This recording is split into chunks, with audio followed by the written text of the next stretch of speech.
Welcome back to the Backside Poddy. This week we are catching up on everything. The Pro Velo, the Tour Down Under, Cadel's road race and climbing up car parks. 2 gin and tonics, 2 vodkas and a scotch. Yes? 500 watts, please.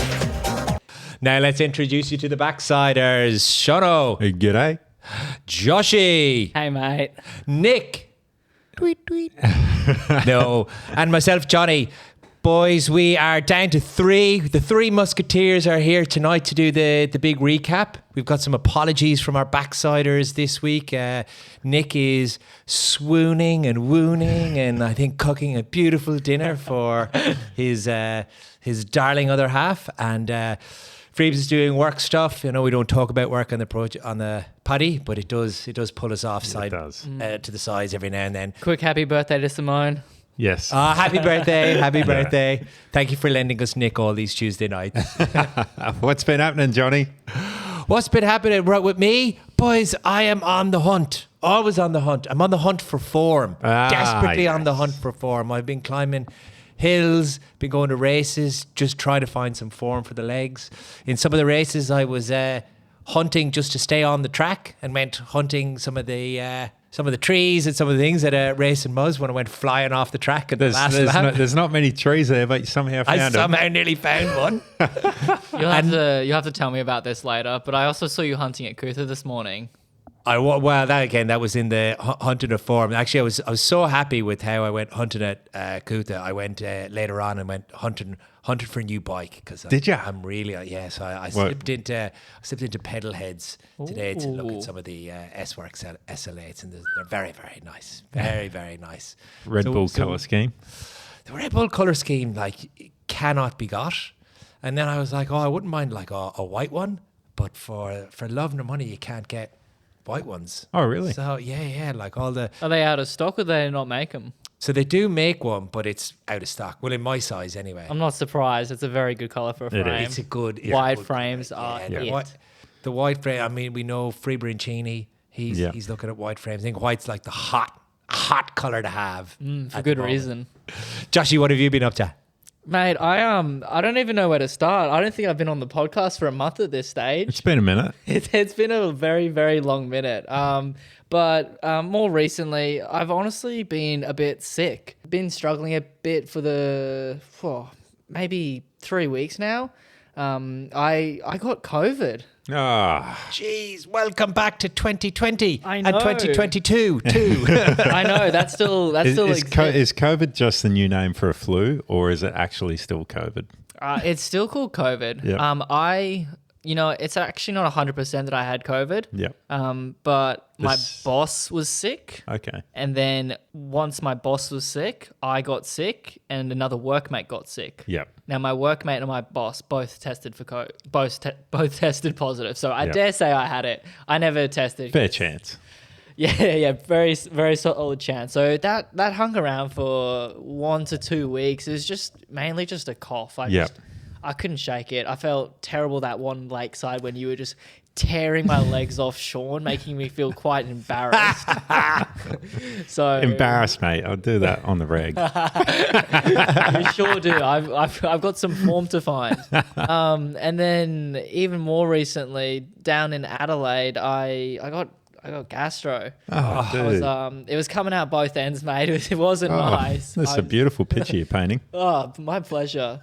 So, You're supposed to do the weight loss 2 weeks before the races, not during the races. Come on, mate. I got it all wrong. There's How's the timing though? Terrible. Yeah. Look, I'll be honest. I was quite frustrated. I have put in a lot of work to rock up to Pro Velo with good form. I've done all my training, and we did stage 1. That was all sweet, and then just that night, I slept terribly. I had no idea why. I was awake till midnight, and I was even trying to think, like, man, have I had caffeine or anything? Woke up in the morning, and I just felt terrible. And of course, the day was just emptying my body of any energy I had. I rode out to stage 2, the criterium, and as I was riding out there, I was like, this ain't going to be good. Every time I took a sip of water, I threw it up immediately. Yeah. And I was like, I can't even get water down. I did about 15 laps of the crit and just thought, yeah, this ain't happening. And I sat up. It's tough. So, yeah, no, I would have liked to have raced a bit more, but nonetheless, my trip to Adelaide was awesome. There's Well, lots that's the main thing. Yeah, I still had such a great time, and there's so many things we can talk about. I don't know if we should. Oh, we'll get to that. Yeah, We'll get to that in drag that all out. good time We'll because drag we've got to that see how Mr. Watt Bomb's week has been. Shut Mate, up. fair bit's been happening. Went down a tour down under. Caught up with Christian, the founder of Sturka down there. That was fantastic. Great chat. episode. Great chat with him. Very humble, nice guy. And then just cruised around Adelaide for a few days, which was fantastic. And the vibe down there was just on another level. All the rides that I planned just somehow intersected the tour at the best time possible. And I got to see like the finish of every stage almost. Like it was just That's brilliant. like the whole week just went so well. And then Rhino gave me the call up to feed the RCA boys at stage 3 of the Pro Velo down in Adelaide. So delayed my flights, hopped in the bang bus out to Talon Bend, and fed the boys. And that was a cracking day. I really enjoyed that. Hey, That is good. yeah, That's good. it was just brings back those vibes of a QRTS weekend and just hanging out with the boys, talking absolute dribble. Well, I was. Everyone else was pretty locked in. It was but great to see you, Sean. I was like on my deathbed, just not feeling too great, hanging out in the team house, and then you just appear. I'm like, oh, g'day, mate. What a pleasure it is to see you. Coming through the gristle. Oh. So, Joshy, Pro Velo, the first round has happened. Tell us, what were the stages? How did everyone go? And what was the vibe like? Absolutely. So, yeah, SA Kick It, round 1 of 5 or 6 rounds. I think it's 6 rounds. Yeah, look, Yep. there's a few. Yep. Stage 1 was originally supposed to be a hill climb up a bike path next to a highway. Not so much a bike path. It's like an old. It's called the old freeway. Yeah, it's a And really cool climb to Beautiful do. climb. Yeah. Yeah, right. Well, I thought it was a bike path, and I thought I went up it, so I guess I had to look at something else then. Yeah, like it's a little bit of a bike path and goes onto open road. Yeah. Yeah. It's really cool. Yeah. Yeah, so that was going to be one of 3 stages, and it ended up being replaced with 3 laps of Vic Park just because of fire warnings and whatnot. I'm not going to complain about that at all because... Quite a different parkour. Would have been some time gaps up the hill. Yeah. So it ended up being shorter in distance and, of course, on the flat, so shorter time. Yeah. I'm not gonna complain too much at all about these things changing. Because Correct. They had to do it. Even the unfortunately. World Tour guys were Yep. face down, you know, when Yep. they thought they were going to do one super stage of 3 times up Wollonga, and they just hadn't. Like, I know that from being down in Adelaide after the big fires there in 2020, before COVID kicked off, and riding through some of the areas and just seeing how badly impacted it was, and hearing some of the stories from the locals, you know, I understand that they take these decisions and they take them very seriously, and it's good that, you know, the safety and well-being of everyone is kind of number one priority, because we always give out about people not looking after the riders, but let's look after the public as well. Yeah. So that was stage 1. Stage 2? Stage 2 was we're back again at Vic Park. Yeah. That's originally where it was supposed to be. So everything went ahead normally there. It was 35 laps of the track, which equated to about an hour of racing. Yep. That was televised on SBS. That was Sunday night, I believe. It was. Yes. Yep. Yeah. So there weren't heaps of spectators there, and I think that might have something to do with the end of the TDU. A lot of people may have flown home, or they were just tired from spectating the TDU because that's a amazing attraction. So that might have drawn a lot of the attention. But I know that there was lots of people around the country that still watched the race on SBS. So really, really cool that happened. The racing was so cool. I was only there for, again, like 15, 20 laps or so before I decided to have a little have a little nap, a little Coke on the side of the road. But 140 riders, Yeah. What a turnout. insane. There's how many? I don't know how many teams there were. There would have been like over. Oh, mate. Over Well, of what course do you over got? 10 6 teams. or 7 riders per team. Like, Yeah. it's 14, 15 teams, and then so many individuals too. Yeah, it was really cool to see just, I guess, the dynamics of that. Lots of teamwork at play. Yeah, I was part of the Road Cycling Academy. We all had our Insta 360s on. Yep. It's pretty cool because we have footage of like most of the race. I think there was a crash on the last lap, and yeah, we've got footage of who clipped whose wheel. We can easily name and shame people. It's yeah. I'm in two minds about having all of these cameras in the peloton because obviously you capture so many cool moments, Yes. but when you capture the good moments, you're also capturing the maybe not the good ones. Yes, but it is cool for content. Absolutely. Hopefully that crash, Wigo does a little reel about it. I don't think he will be making a reel of that one. Brent was very brought out his gymnast skills. per se. Yes. Yeah. Brent didn't have a great start to stage 1 and 2. So stage 1, as I mentioned, was 3 laps, and when you complete these laps, they have a split lane around the start-finish area, and the riders that need to continue doing laps go to the right of the Yep. split lane, and those that are finishing their time trial go to the left. Yep. Now, Brent was a bit eager. He went down the finishing chute on the first lap. Oh, mate, he would have won. He set a blistering time. And the finishing chute takes you back to the start area where there's like a couple gazebos and all these riders lined up. So Brent is underneath these gazebos saying like, oh, excuse me, coming through. Watch out. Doing 50k an hour. Not quite. He had to slow down a fair bit. He's like, oh, sorry, excuse me. And then he just like zooms past like the start gate again, and everyone's like, what the bloody hell is he doing? Rhino was there, and Rhino was like, for fuck's sakes, Brent. So that was Brent's stage 1. Stage 2, he was involved in the crash on the last lap. Our sprinter Wigo got caught up behind that. So yeah, nothing crazy happened there. Yeah, Rhino was going well off the front. He was doing some attacks, which was Exactly. good to see. Yeah. And then, what was stage 3? I Around was the bend. That was at the bend where I was feeding. I was hoping to feed, but I didn't even leave the house. I don't think it's a good idea you touch water bottles. Yeah, probably a good idea. Handing bottles out to the entire team. Here you go, boys. Spread the love. Yeah. But that was a fantastic stage. Lambo was quite unlucky in that stage. He got a double hamstring cramp. Later found out to be just like, because the boys got their bikes 2 days before you departed for Adelaide, 2 or 3 days. 1 or 2 days Yeah. before. Yeah. So like he didn't quite have his bike fit right and all that sort of stuff. And he went and saw Neil Yes. when he got back to Queensland, and Neil's like, geez. He's quite... Quite far forward, wasn't he? Yeah, he was really far off. I didn't even bother trying to set up Lambo's bike fit. I was just like, mate, it looks like a bike. You do the rest. Yep. I'm running out of time. Yeah.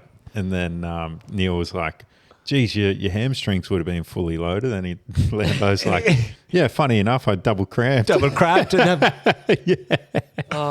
And which is a real shame because that breakaway ended up winning. And Lambo, in my opinion, was probably the strongest in the break too. Yeah, Lambo was looking really good, Yeah. but who also was looking good was our boy from Cobra 9 up for the top, Ollie Sims. Yeah. You know, Congratulations. Poor old. I mean, like after a bit of a tenuous start, really in the TT, and where he thought the whole thing might be just done and dusted, to be able to pull it out of the bag, and it was always great. I mean, like, you know, I love seeing the brakes going to the line, and particularly in courses like that. It was a pretty exciting finish as Mate, well. And wasn't again, it? watching the footage of it as well, you look at it, you go, this is why we should be getting excited about racing and getting excited about local racing as well. So that was a pretty cool way to finish it off. Mate, on the last lap, the brake goes past the feed zone, and then you got the Brennan and Case boys on the front of the Pello just drilling it. And we're like, nah, they're like, the brake's too far in front.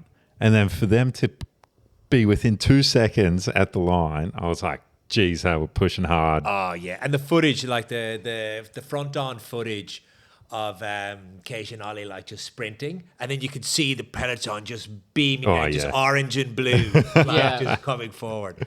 And I suppose credit to Brennan and Cage, like they are some of the bigger, more well-established teams. So you do kind of expect them to come and bring it at these races, and I think they have. And I mean, we see that now in the leaderboard as well. With Connor Lee stage one, I believe every Brennan rider was in the top 10. Oh, wow. Yeah, that's so impressive. They have big budget. They have Olympians. Everyone's in the top 10. Cage, obviously, massive budget as well. Yeah. They've got like Gallagher, Ether, Finn Walsh. Yeah. These teams are massive. They're insane. Proper Conti teams. And as you said, just to see the underdogs, Cobra 9, get a win. Yeah. Get in so there, good. in for the Even- dub. So good. Yeah, even Butterfields, I don't know the name of the rider who was second. Bloody. It was just really, really cool to see him mix it up, shake it up. Not every race is just going to be controlled easily by these larger teams. Sometimes you get something unexpected, and I know on the Cobra 9 group chat we got something very unexpected from our boy Nathan White over in Rome. I won't reveal exactly what he did, but it's definitely a celebration that borderline would have got him arrested. So, but well done to Ollie Sims and to everybody who supported Pro Velo going down there. And of course, down in Adelaide, let's go straight talk about the TDU. What a race. Shoto, tell us about who took the dub Well, in Jay TDU Vine. and walk us through it. Jay Vine, he took the win really on the corkscrew stage, didn't he? I was very fortunate enough to see them ascend corkscrew the first time round, and I landed that morning in Adelaide, and I quickly built the bike, shot up to the corkscrew, and then they flew past, did a lap of the corkscrew, and then met them in Radler for the finish.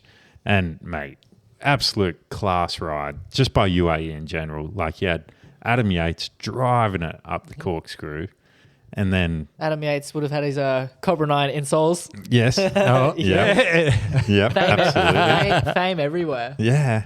And then you had Vine just unleash off his wheel, and Narvaez bloody stuck like glue to Vine's wheel. Turns like Narvaez can hold the shoe. He can definitely hold the shoe. And mate, the impressive thing about Vine's win that day was he had a tough, like they were chasing hard behind him, had a strong group behind him, and he was still putting time into them pretty well solo, because Narvaez was not rolling through at all. Really? Yeah. No, he could barely hold on Yeah. to Jay's wheel. So I only saw some brief highlights. and that's the thing. So if you've looked at the highlights, it looks like there's a bit of a deal done. And of course, there's always a bit of team orders that go on, but like legit, Jay Vine towed him the whole way to the line. So it looks like some of that work he did at Nationals, where he towed half the group around Yep. for half the race. At least he's putting it to good work. So it's been a very successful summer up until it kind of wasn't. Shoto, what happened to old J Boy and Skippy? Well, yeah, old Skip came out and tumbled him over, and he ended up with a bloody broken scaphoid, wasn't it, in the end? In his wrist? A broken wrist, which is pretty painful. I've never had one, but Any broken bone's going to hurt, isn't it? Yeah. And like at the finish line of stage 5, you wouldn't even known that he was hurt, because he was Probably juiced up to the eyeballs on everything. Yeah. Even Yeah. like any pain relief and whatnot. it just impressive, like, and hands down, like, to finish that stage around Stirling, tough stage, brutal stage, like more climbing in that stage than there was in the corkscrew stage. And mate, I rode the course beforehand, and there was some corners there where I was like, oh my god, like this is going to be a bit hairy. But they mostly got through. There were a few crashes. That is thanks to the Skippy. Yeah. That is the most Australian so thing Australian, ever. Isn't it? The TDU leader taken out by a kangaroo. Yeah. Do you reckon there would have been anything on Sportsbet for that? Absolutely not. Oh, yeah. Like race leader taken out by kangaroo, paying 501 to 1. Mate. I'll mention briefly as well. Wigo was on Sportsbet for TDU, Oh, yes. and Harry Sweeney was paying, I think, 401 to 1 for a podium. Oh, Wow. no, sorry, for the win. Yeah. For the win. 400 to 1. Yep, I believe that was it. This is Bet- just Gamble responsibly, everyone. Yep. please do. Please do. Anyway, $5 down. Yep. Of course, we know the result. Yep. Sweeney ended up getting third. Yep. And I think we got like $750 or so. Because Oh, wow. Because like the stakes were still on for like a podium. It's just Yes. reduced and whatnot. Yep. So yeah, he got $550 from that. How good. The scary thing was he didn't really bat an eye to it. He won some big money and it's just like, nice. Nice. And just told us briefly and we're all like, what? That's crazy. He's like, haha, yeah. He's a chilled out bloke. He's a chilled out I was like, bloke. this guy is a professional, responsible gambler. that was really cool. But let's talk about that, Sweeney. Mate, no, I didn't expect him to be a GC rider for EF. Incredible ride by him, right? Very much so. I think we all knew that he was going well. If you've been following him on Strava or his Instagram stories, he's just seemed His cooking stories. his cooking Yes. stories. Sween Dog, if you want to come and do a cooking show with us, happy to do it. He makes some delicious food. He's been putting in a lot of training, which he just uploads on his Instagram stories. He'll be doing like massive rides, Yep. averaging 300 watts, and his average heart rate's like fucking low 130s. Just cruising, hey. And I spoke to McKellar briefly at the car park hill climb. Yep. And yeah, McKellar just said we knew he was going to go well, but not like this. Yeah, right. He rode like an absolute machine. The team got around him. They were all in for Sweeney to get a podium.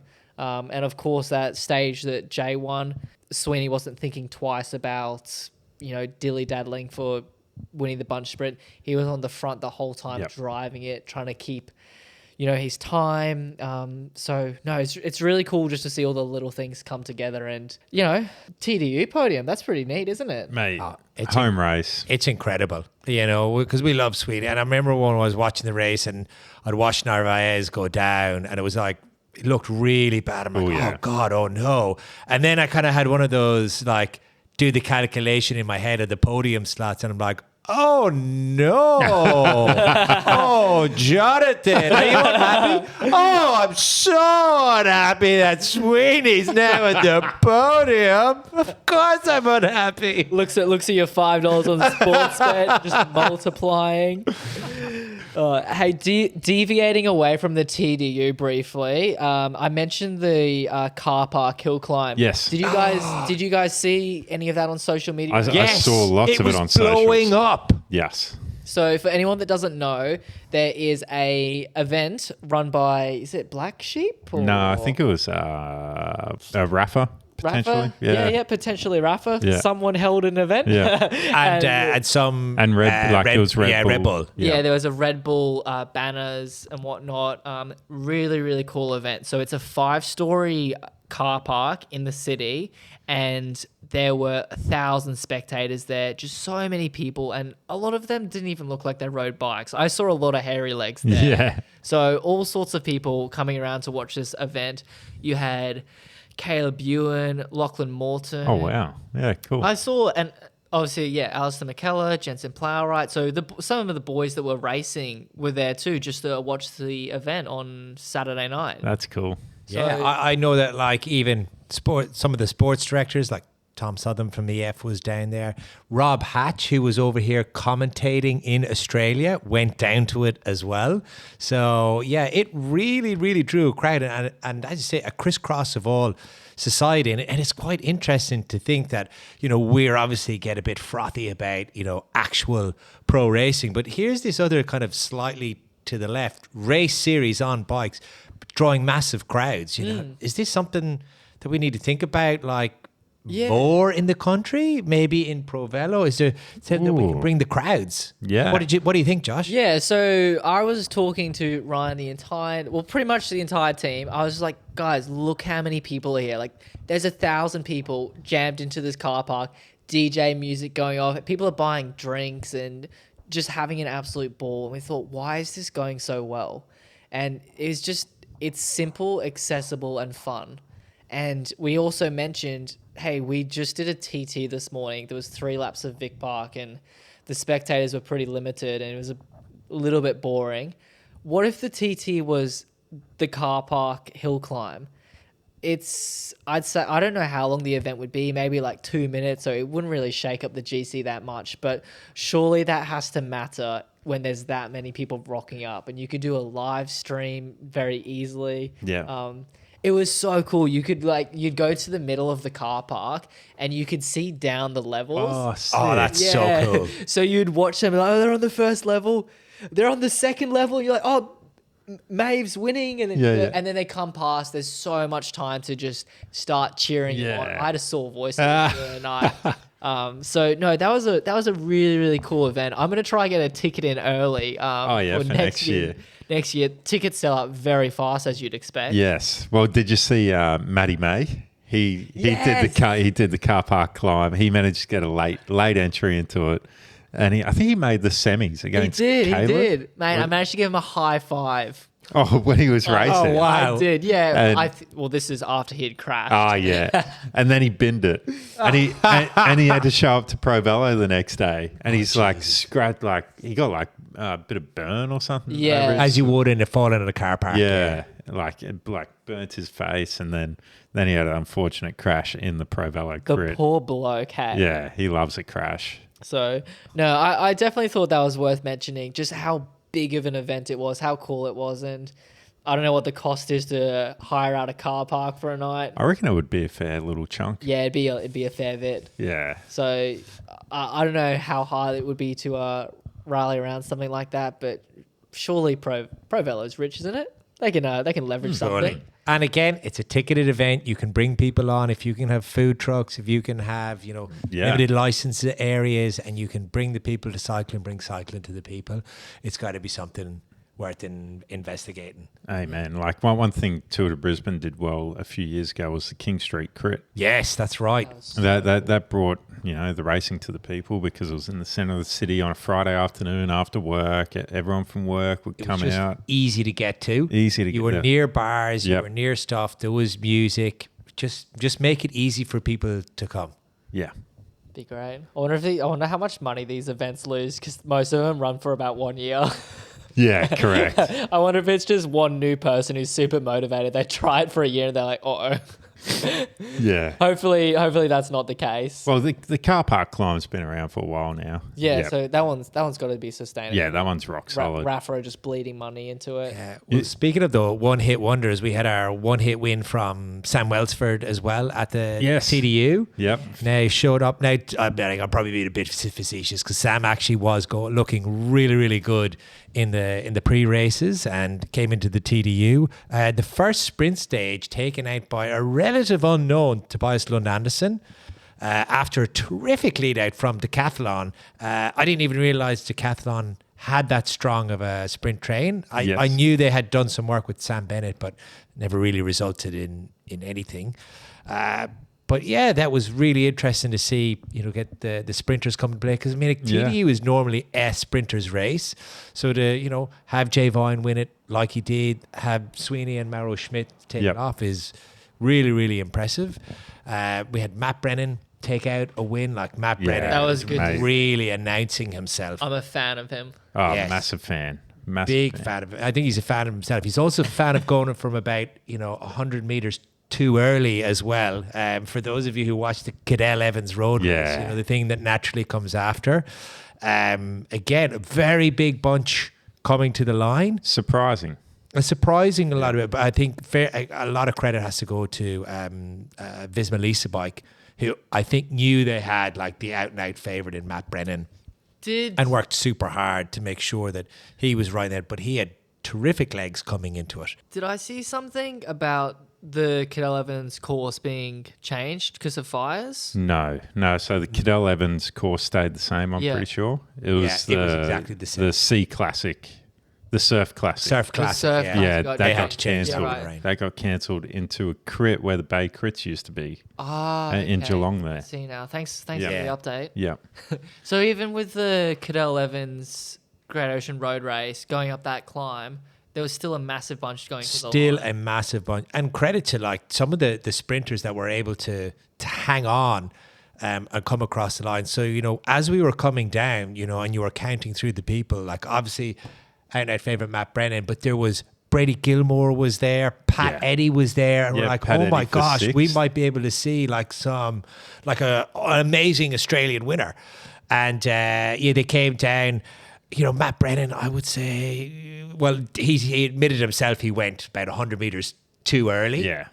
And again, man of the summer, Tobias Lund Anderson, has come right over the top of him. Yeah. Taking the win in fantastic fashion, but also coming really quick was Brady Gilmore. Pat Eddy as well in that top 10. It was superb. Mate. Really, really enjoyable to watch. Brady, I reckon, got Mauro Schmidt by half a millimetre. By half a millimetre. There was it the Sterling stage that it looked like Brady was about to win as well? Yeah, But big Brady- launch. Brady took a leaf out of Matt Brennan's book and went 300 metres early. 300 metres. It looked like he was on lead-out duties for a moment. Like he was about to launch early because he was looking for his teammate. Looked behind him and his teammate wasn't there. Was it? Yeah. And I think he was already launching at that point. So he's like, oh, well, may as well just let her rip. And that's the thing you've got to do, like particularly in the early season races when the lead out trains maybe aren't as well gelled as they could be. It's really easy to make mistakes like that. And, it's a credit to Decathlon the way they pull that together. But I tell you what, lead out train of the entire series has to be FDJ, Suez, and basically everyone working for Ali Wallace. Oh, yeah. Because Yes. I swear to God, watching the Cadel Evans road race, and to be honest, some of the TDUs was a little bit like, and I don't mean this in a bad way, a funeral procession of everybody just looking at Ali. And the way she annihilated people in the sprints was Insane. absolutely insane. Like when she took off, I also thought she went a bit early in the Cadel Evans road race, but my gosh, she just has so much power that she's like a million miles ahead of everyone.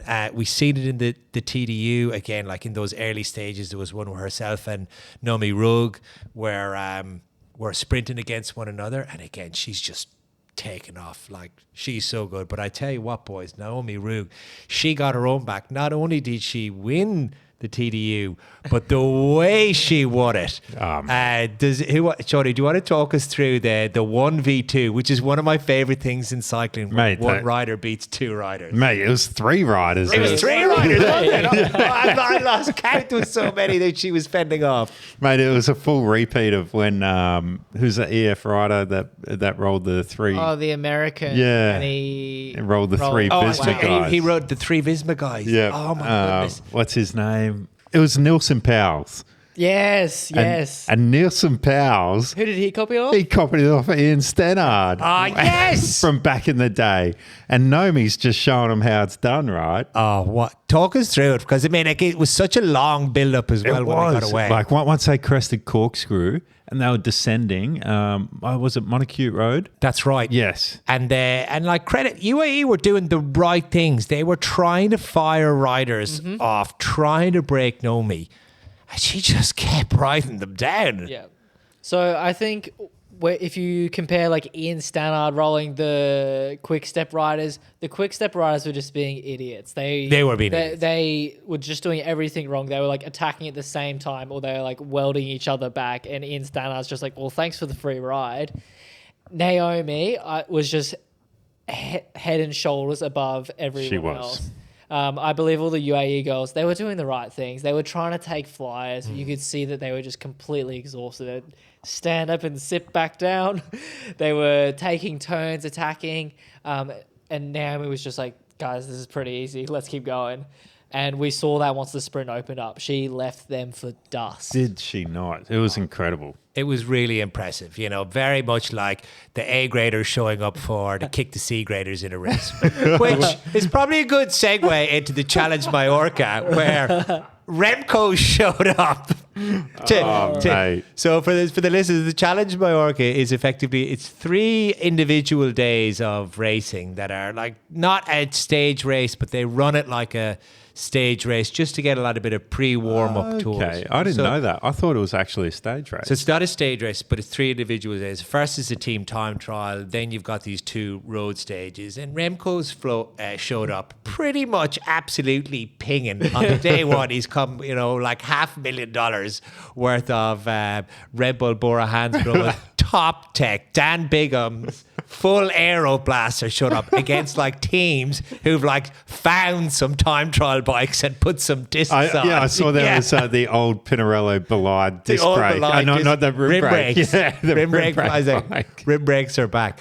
And then Remco just put everybody to the sword on the next 2 days. Just like literally rode them off the wheels. It was it's pretty wild. It was a good performance by him. Like it's a good it's a good sign of what's to come potentially this year and what Red Bull has in store for him. Absolutely. Pretty early in the season, and there wasn't too much competition there, but you know, he can only beat who rocks up on the start line, so he's got some form. That's it. Like it'll be... there was like a few World Tour teams there, I'm pretty sure. Like UAE was there. Yeah, there was a handful. Again, most of the World Tour teams were over at Alula Tour. Again, you know, some of the Jonathan Milan being the kind of outstanding sprinter going there and doing a great job.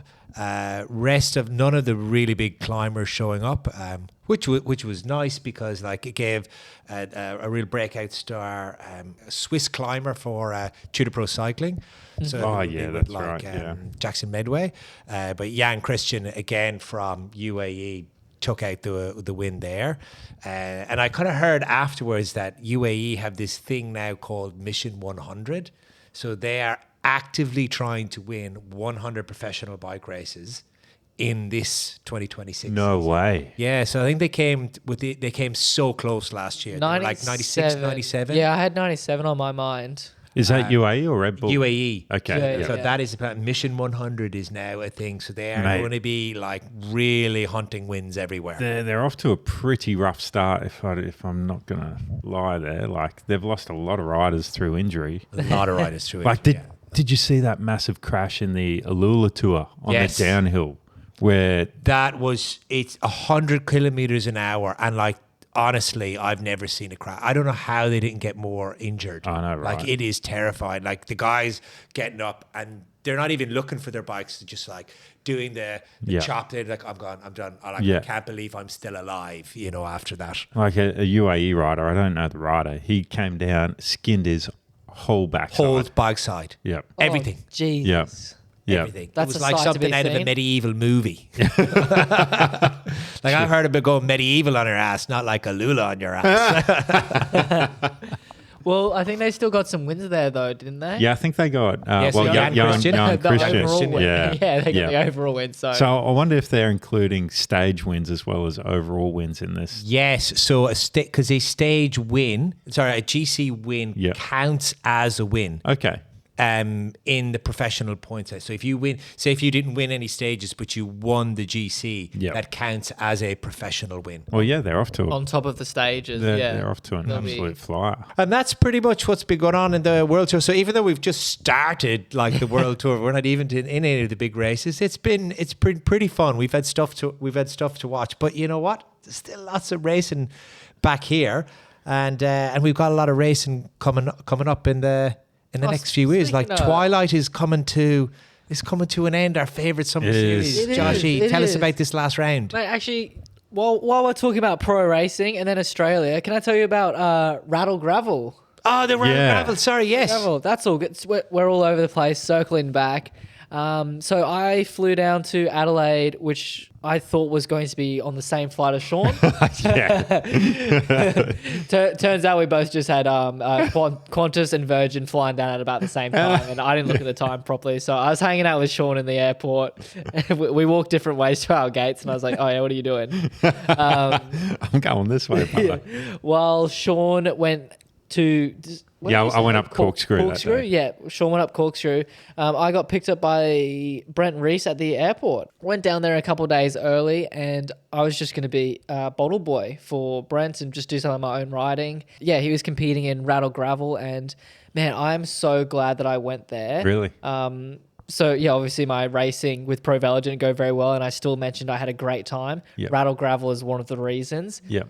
So drove out to... It was like McLaren Vale or something, wasn't it? Yeah, McLaren Vale. Yep. Drove out there, and man, I fanboy so hard. Yeah. I got to see Roman Bardet. Yeah, cool. Valtteri Bottas. I got to see Valtteri Bottas. I I can't believe such a high profile person like himself is just rolling around in Lycra. Just how like... Is he a top bloke? Did you have a word with him? No, not really. You got a photo with him. I did get a photo with him. Yeah. So no, it was honestly cool just to see him. Like, Well, he's one of the most peak Australians who's not even Australian. no, finish it. Cromwell was there. Lockie Morton was there. So no, that was really cool. The boys took off. I got in the car with Kevin Biffinger, and we drove down to the beach. Had a quick bite to eat. Drove to the feed zone. Now, Brent was telling me, he's like, man, this is a really, really hard field. I'm probably going to be like mid-pack. And I was like, all right. So I'm looking out for him, getting ready to hand him his bag with his bottles and gels and whatnot. Mate, did he make the feeding easy for me? It was him and Roman Bardet. Oh my goodness. Talk about company. It was chopping off. It was just the two of them chopping off. I'm like, oh yeah, that's pretty easy. I reckon I can hand him the bag. So yeah, that was fine. That was all good. I'm like, what a dickhead, eh? He is so good. It's not funny. It is, yeah. He kept going. He did drop back a little bit. Ian Boswell was another big name that was racing, so plenty of talent there. Oh yeah, he's big into that racing. Yeah, game. he's been in it for a few years now after retiring from the World Tour. So no, he loves it. He's part of the Rafa cycling team. Which is where Roman Bardet is part of as well. Yeah. Correct. Yeah, Whatever that's that it. Situation is. Yeah. Drove back to the start line, and then Kevin and I rode back into the city. Man, that ride was harder than the crit. Oh, really? Yeah. Have you ever? Oh, it's sitting on Kev's wheel. Have you ever? Well, I'm sure if anyone hasn't heard stories about riding with Kevin Biffinger, oh my god. That man needs to relax. He needs to slow down. I'm doing 300 watts the entire time next to him. Jeez. I'm not that big. I'm a little guy. And I just, after 40 minutes, I was like, bro, no way is this zone 2. And he's like, what? Yes, it is. This is my zone 2. And I'm like, fuck off. This is your zone 2. I'm doing 500 watts up every hill. So, no, that was quite difficult riding back with him, if I'm honest. Kevin, calm it down. I'm like, please calm it down. Yeah, so he's putting me to the sword. And then in the time trial, he only puts like 3 or 4 seconds into me. I'm like, you got to calm down, bro. Doesn't make sense. That ain't zone 2. Yeah. Yeah. Get more aero. Work on your VO2. Something. Yeah. Something's not lining up. The math ain't mathin'. No. But No. Brent actually did really well in that Radl Gravel. He did. Yeah, sorry. I said he ended up fading a little bit. He ended up finishing in 5th place. Yep. Still awesome. Top 5 in an event like this Insane. that has such a high profile, and particularly because such big riders have been showing up to it as well. Finishing top 5 can only be good for him. Yeah. It was a very, very good result. And he did that on Friday and then went straight into Pro Velo on Saturday. So, he's a weapon. I love that guy. He fueled up with a beer and palmy with me at the pub on Friday night. Saturday night. Yeah. Mate, speaking of fueling up, I know someone who was doing a lot of fueling over the last 1 to 2 weeks, and his name is Hayden. Oh, yes. How did he go? Mate, he did it. So Congratulations. Hayden Loth, congratulations, mate. That is massive. Huge, mate. Like just to the determination on him. Incredible. So Josh, tell the listeners again, what was Hayden setting out to do? So Hayden rode from Brisbane down to Sydney and back all in one go, no rest days. He was doing like 250, 300k days. His grandma was supporting him just in the car with spare tires and tubes, whatever he needed. And yeah, he was doing this to raise money for the Black Dog Institute. He raised over $7,000. Wow. What a gun. $1,000 a day. Thanks for coming. I should know the numbers. I don't actually know how many days he took to do it. I believe he took off on... It was 7 days. Was it 7? Yep, 7 days. Oh, that's incredible. Up Yep. and down. Yep. And he's a young fella too. He's only 17 or 18. He's isn't he? 18 Yep. years old. So I had a look over his bike. He trusted me with that before he went down. And I had a good chat to him because I've never actually spoken to him in person for that much. He came over for a while. Man, what a legend. Yeah. I'm actually a massive fan of him. I was just like, are you worried about anything? He's like, oh, no, it's good. It's chill. Wasn't stressed at all. He, I think he slashed his tire on like the first day, so just swapped the tire out. Brilliant. Yeah, it wasn't going to slow him down. That's what happens when you got a Winnebago behind you. That's right. His legs weren't. I think his shoulder was hurting a bit because Yep. the stem was too long. Oh, right. He wasn't bothered to change it, I guess. He was Well, happy. yeah. He was happy with the setup. His ankle was hurting a little bit, but no, other than that, it was just smooth sailing for the bloke. Yeah. He got back Friday evening at about like 4 o'clock or so, got a tow from Ben Carmen. Oh, yes. And then, just in case he wasn't tired enough, he was telling me how he was going clubbing Saturday night and whatnot. Oh, really? Mate, he's a yes man. Call him Jim Carrey. Yeah. Oh yeah, well, congratulations to him, and great charity for him to be supporting as well. So big shout out. 100%. He's also going to be at Twilight. He is he? Oi, Yeah. last week at Twilight. Yep. It's been a wild series. This episode will be out when we know the result. Yeah. But how's the table looking, Joshy? Are you running second to Maxi at the moment? I am. So Maxi's on 21 points and I'm on 19 points. But this round on Wednesday night is Sticks in the spokes for Max. What? No, absolutely kidding, not. Maxi. Absolutely not, maybe. Could be. Double points. I don't know. Yes, That's it's all double on the points. line. Yeah, so the winner gets 10 points. That's huge. So And then if you get a preem as well, you that's- get points for preems. You get 1 point. So on this round, you will get 2 points for a preem. Yes. So yeah, it really is going to be a competition of I need to make sure Max doesn't get a preem, or if he does, I get one too. Mm-hmm. And then it's going to be whoever crosses the finish line first. I won't lie, I'm really keen. Yeah. I'd like to beat him. Yeah. So I'll be giving my all. I'll be having a few Panadols. Well, you're a bit lighter now as well after the. I'm 2 kilograms lighter. The legs are very fresh because I haven't been riding too much. So no, I think it'll be really cool. Hopefully there's a nice big turnout. Yep. I raced last Wednesday and I was not healthy then at all. I was still extremely depleted, but I wanted the points so bad. So I still rocked up anyway. And after that race, you could have put me in a coffin. Ah. I was not healthy after that one. Oh, no. Max won last week and I got second. So Yeah. Yeah. Oh, that's pretty good in an unhealthy state, mate. thank you. I'll tell you what, Maxi's riding well at the moment. Very. Yeah. Three crit wins in a row. Yeah. Potentially fourth if he won last night.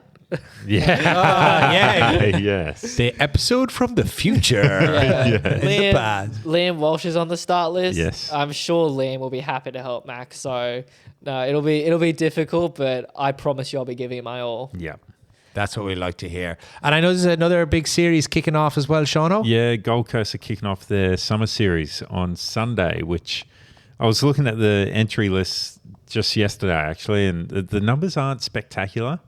So it'd be nice. I don't know. Like I can't make it this Sunday, which is unfortunate. Yeah, and did the entries close? Did they have to close it a week out or something? Yeah, I think because it's an Oz Cycling Queensland sanctioned you have event. you got to close it Yeah, a bit early. Like I think it'd be good if they could open the entries until Yeah, 'cause like a Friday or something. Even I think from my own experience, I think about the week that I have in front of me, and it's like, last week there was no way I could potentially enter, and I'm off for work now for the next 3 days.